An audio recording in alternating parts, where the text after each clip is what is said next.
faire la différence également, il y a les plantes. Oui. Par exemple, vous avez parlé de feuilles de Nîmes qui renferment de la quinine, par exemple. On sait que si on a on souffre de paludisme, en faisant peut-être des décoctions, ou etc., on peut se soigner. Ça, c'est, je dirais même presque scientifique, parce que c'est une substance qui soigne. Oui. Mais dans d'autres domaines, on va vous demander, on va vous faire un canari, par exemple, on ne sait pas ce qu'il y a dedans. Et il y a un domaine spirituel, à ce moment-là, qui intervient.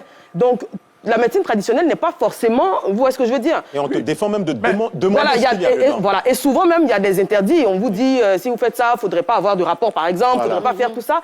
Ça, c'est des choses qui relèvent du mysticisme presque. Alors, comment faire la différence et puis comment s'assurer que ces préceptes-là qu'on nous demande sont vrais? Mais vous savez que j'ai dit tout à l'heure que la maladie peut être sous deux angles.